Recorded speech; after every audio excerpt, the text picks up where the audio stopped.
Welcome back. I'm joined in studio by Jeffrey Caruk and Jim Caruk of Renovation Contractor magazine.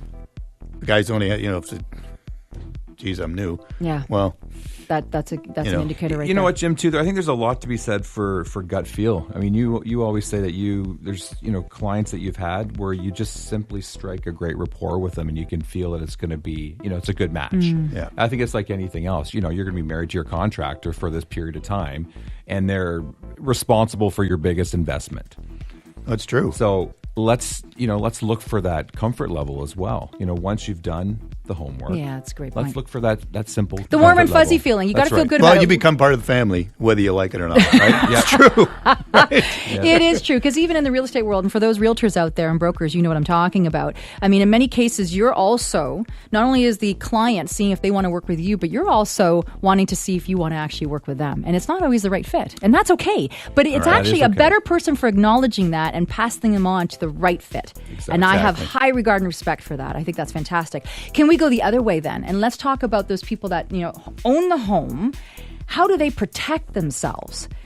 How do they make sure that if something happens where one of the trades falls and breaks their leg, or, are they liable, or should we make sure that contractor has workers' compensation? How does that all work? So again, that should come at the initial interview stage, or before they sign the contract. I mean, the first thing, I'm always asked for my liability. Okay. So people know to ask that, Jim? Well, I think their insurance company usually tells them. So we're such a litigious society now, aren't we? Right? But nobody ever asks about workman's comp. Isn't that amazing? And that's the one you need to know about. But having workman's comp is the law, for one thing. And so that's an immediate question you need to ask, Jim. Exactly. And Jeffrey, when you have those three different potentials that you're considering, and you have probably varying price points when they're quoting on a job, it's not about going the lowest, it's not about going the highest. There's other parameters that you need to analyze to make sure. So your gut feel, I think, is a brilliant point.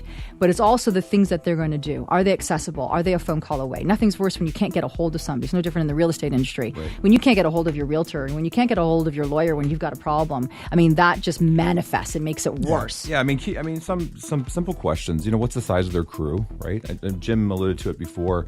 How many trades do they have working for them? Yeah. Are they the same trades that have been working with them for years? How about how many other jobs are you currently doing? That's very important, because look, a contractor is a human being, right?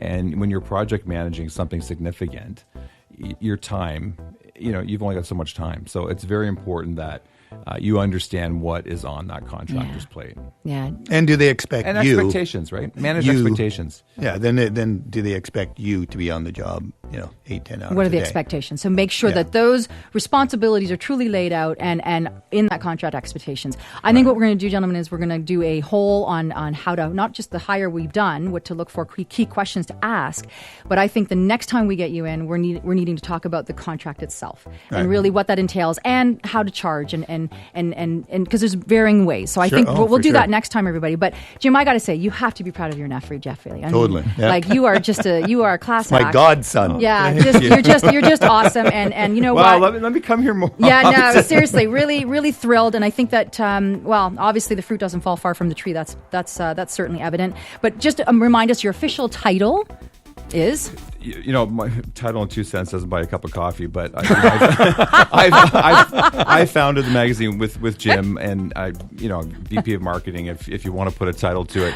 But of course, I do a lot more than that. You are truly a Jeffrey of all trades, and yes, I'll buy you a Jeffrey cup of coffee, honey. Don't you worry about that. But let's remind everybody, realestatetalkshow.ca. They're going to go online, come visit our website, and that way you're going to get your free subscription ongoing, so that you can be a part of this fantastic community. Yeah. And of course, Jim, you know what? We're bringing you back on the airwaves, and I love the reaction we're getting from everybody, because everybody says that means we're getting the actual guy that tells it like it is. So you're the original tell it like it is guy. It's a great thing.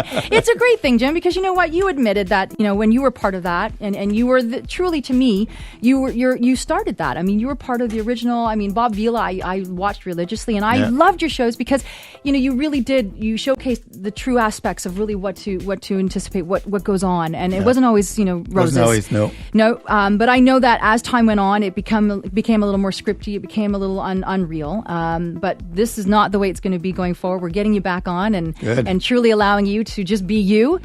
Because let's remember, everybody, you are the owner of the Jim Caruk Group, and you have for 40 plus years been in this business. Yes. And that's what people fail to remember. So if people want to reach out to you, Jim, in terms of just they want more information, they want to talk to you potentially about their renovation project, what have you, how can they do so?